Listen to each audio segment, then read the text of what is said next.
Perempuan ini baru saja mendapatkan SIM, dan sudah bersiap untuk membawa teman-temannya keliling. Ladies, gentlemen, belt please. Yes! 출발! Baru saja mengendarai 5 menit. Yina saat belok kanan tidak menyalakan lampu sen.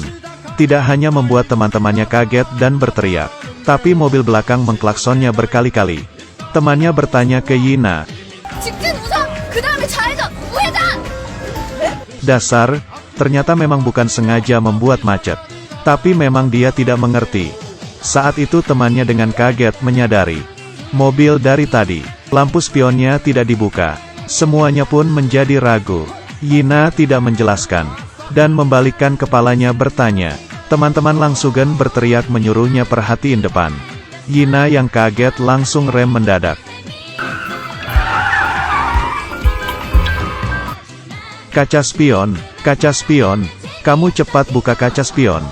Tapi Yina tidak tahu harus menekan tombol yang mana. Hanya bisa asal menekan. Untungnya kaca spion akhirnya terbuka. Tapi setelah itu, teman-temannya semua benar-benar panik, dan berteriak ingin turun dari mobil. Tapi Yina ingin tetap mereka di mobil. Mana mungkin semudah itu melepaskan mereka.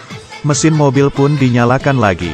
Sekarang yang hanya bisa dilakukan teman-temannya adalah memegang erat pegangan. Yina yang marah pun melemparkan kacamata hitamnya, dan fokus ke setirannya, mengikuti panduan dengan serius. Saat itu navigasi mengingatkan untuk belok kiri.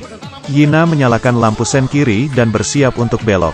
Teman-temannya memperingati Yina untuk melihat kaca spion. Siapa sangka dia mengarahkan segala tubuhnya untuk melihat. Semuanya langsung berteriak menyuruhnya lihat ke depan. Yina yang kaget tangannya gemetar. Mobil seperti mabuk. Di jalan berbelok-belok seperti huruf S. Yina pun menstabilkan mobilnya. Perlahan-lahan mengendalikan setir. Ternyata tidak hanya mengagetkan mobil orang lain, tapi teman-temannya berteriak lebih keras lagi. 괜히 아는 척이 아니지! 그동안 운전을 어떻게... Karena tidak bisa apa-apa, temannya akhirnya membuka jendela mobil, dan mengeluarkan kepalanya meminta tolong mobil di belakang untuk nyetir dengan pelan. Di bawah omelan temannya, Yina dengan sekejap berhasil memotong jalan. Hal ini sangat membuat mereka terharu. Terharu hingga hingus keluar dari hidung mereka. Teman-teman yang sudah tahu caranya, mulai terus mengeluarkan kepala untuk meminta tolong. Mobil di belakang untuk memperlambat kecepatannya.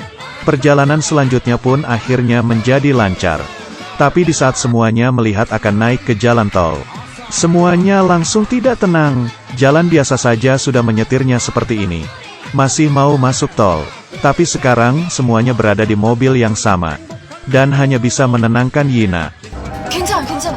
앞차만 따라간다. 앞차만. Sisanya semua diserahkan kepada Tuhan. Yina memegang erat setirnya, dan menghela napas. Kemudian menginjak gas. Dengan begini melewati pos bayar tol.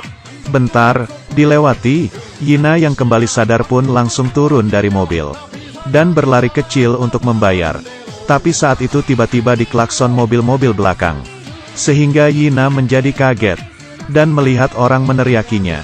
Di saat dia memutar balik kepalanya, melihat mobilnya perlahan-lahan berjalan sendiri. Dan teman-temannya terkurung di dalam mobil. Yina pun langsung berlari. Dan berhasil masuk ke dalam mobil. Lalu menghentikannya. Tapi muka teman-temannya saat itu lebih parah dari terong yang sudah dihancurkan. Untung mereka berempat akhirnya sampai di bandara dengan selamat. Di saat semuanya menjemput Jin Myung, mereka tidak begitu bersedia untuk naik mobil itu lagi. Dan ingin patungan memanggil taksi. Saat itu, Yina berteriak.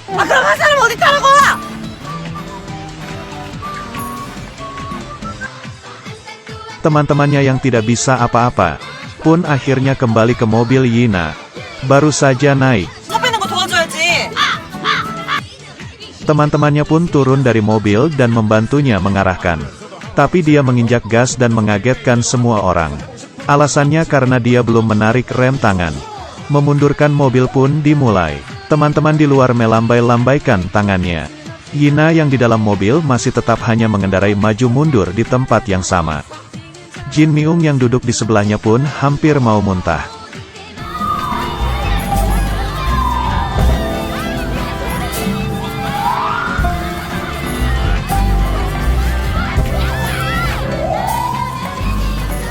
Akhirnya, melewati usaha selama 1 jam.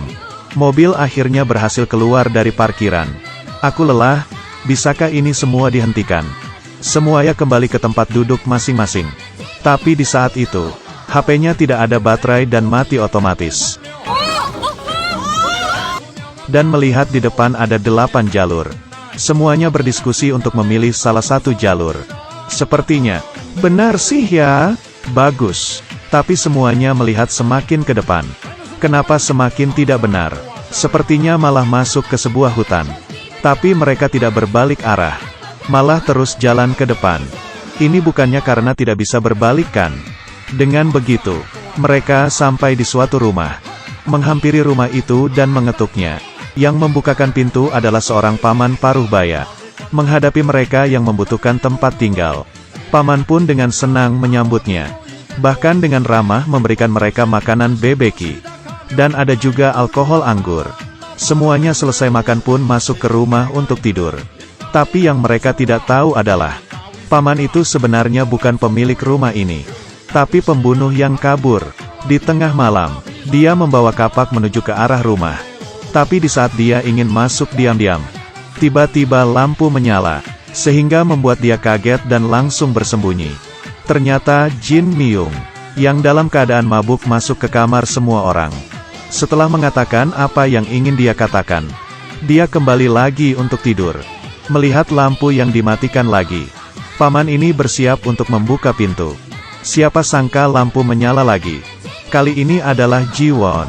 Si paman merasa putus asa. Siapa sangka, 5 wanita cantik ini, ada 4 yang bisa tidur berjalan. Dengan begini semuanya berganti-gantian bangun dan tidur. Paman di luar menunggu hingga langit terang. Ah, sialan, si paman sudah tidak tahan lagi. Kemudian dia menemukan obat, dan mencampurinya ke dalam kopi. Lalu memberikannya ke Yina yang menyetir mobil. Tak disangka Yina hanya memegangnya, dan tidak meminumnya, lalu memberikannya ke Jin Myung sebagai hadiah perjalanan. Dan Jin Myung membawakan kopi itu ke Ji-won. Untuk kompensasinya karena tidur berjalan semalam, Ji-won bersiap minum sambil tiduran. Tapi malah tumpah ke badannya. Kemudian dia menyisakan kopi itu untuk Eng Jae. Eng Jae tidak suka minum kopi. Lalu memberikannya ke Ye-eng. Di saat Ye-eng bersiap untuk minum, dia menemukan kopi itu sudah dingin. Sudah dioper-oper selama sejam, gimana gak dingin ya? Kemudian dia menggantinya ke gelas yang lebih besar dan menjadi es kopi. Di saat bersiap untuk minum, ditahan oleh Yina. Akhirnya, di saat semuanya pergi, mereka memberikan 2 gelas ke si paman. Melihat mereka yang sudah pergi, dia pun meminum kopi dingin itu. Ah, gelombang-gelombang nikmat. Kemudian paman mulai mengasah pisaunya, bersiap untuk membunuh pasangan suami istri ini. Tapi di saat dia mengambil pisau, efek obat itu mulai berjalan. Dia langsung pingsan di depan pasangan suami istri. Ini benar-benar hanya karena hasil oper-operan. Yang kena ternyata malah dirinya sendiri. Ternyata kumpulan gadis itu benar-benar suka saling berbagi ya.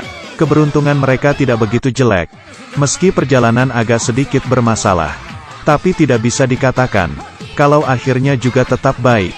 Di sini aku memberitahu kalian satu kalimat. Saat baru mendapatkan SIM jangan sendirian menyetir ya. Tidak semua orang bisa mempunyai keberuntungan seperti